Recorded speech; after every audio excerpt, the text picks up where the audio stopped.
পরমদয়াল শ্রী শ্রী ঠাকুর অনুকূলচন্দ্র বর্তমান যুগ পুরুষোত্তম, তিনি প্রত্যেকটা মানুষের উন্নতির জন্য যজন যাজন ইষ্টভৃতির কথা বললেন।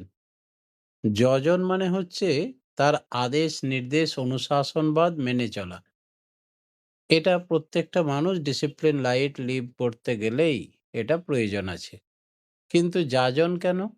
অন্য কোনো প্রতিষ্ঠান তো অপরকে বলে বেড়ায় না ধর্মের কথা, দীক্ষা নেওয়ার কথা, প্রচার করে না। তাহলে কি এরা অ্যাডভার্টাইজ করতে চায়? শ্রী শ্রী ঠাকুর বলছেন যে যাজন মানুষকে উদ্বুদ্ধ করে তোলে, সুপ্ত ক্ষমতার পূর্ণ বিকাশ ঘটায়। যাজন মানুষকে অমরত্ব লাভ করায়। যাজন মানুষকে শ্রেষ্ঠ ভক্তে পরিণত করে। যাজন মানুষকে অসম্ভব উদ্দীপ্ত ক্ষমতার প্রেরণা যোগায়। কিরকম? আপনারা জানেন, ভগবান রামচন্দ্রের শ্রেষ্ঠ ভক্ত ছিলেন হনুমানজি।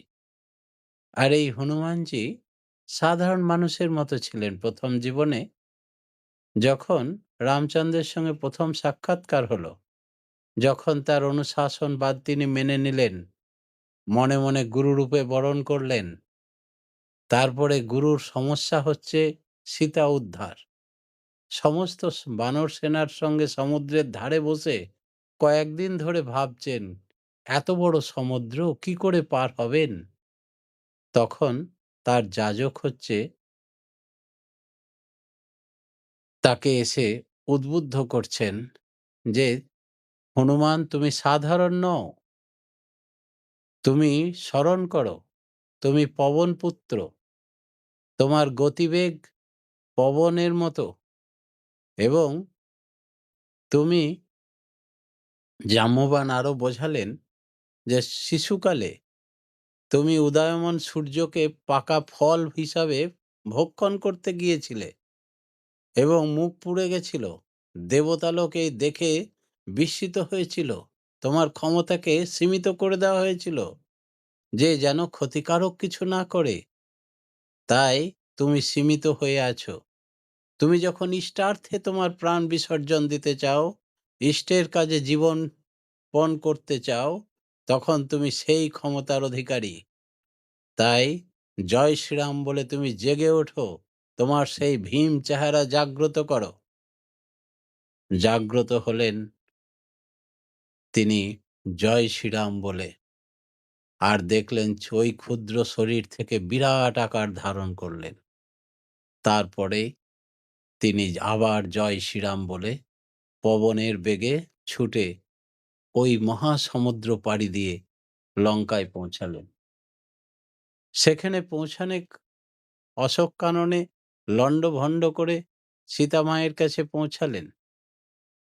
তারপরে লঙ্কাধীশকে দর্শন করার ইচ্ছায় সেখানে যখন নিয়ে যাওয়া হলো, লঙ্কেশ্বর তার লেজে আগুন লাগিয়ে দিলেন। আর লেজে আগুন লাগিয়ে দেওয়ার পরেও তিনি গোটা লঙ্কাকে ছারখার করবেন, এই তার ইচ্ছা। কিছুতেই লঙ্কাতে আগুন লাগছে না কোথাও, এমন প্রোটেকশন দেওয়া আছে। এ তো মহা সমস্যায় পড়লেন। তখন তিনি আবার সীতা মায়ের কাছে গেলেন। সীতা মা আবার যাজন করে বললেন যে, শনিরাজকে শেকলবদ্ধ করে রেখেছে এই রাবণ, তুমি তাকে শেকল মুক্ত করো এবং তার তির্যক দৃষ্টিতে সমস্ত কারুকার্য তাদের নষ্ট হয়ে যাবে। তুমি আগুন লাগিয়ে ছারখার করে দিতে পারবে। তাই করলেন।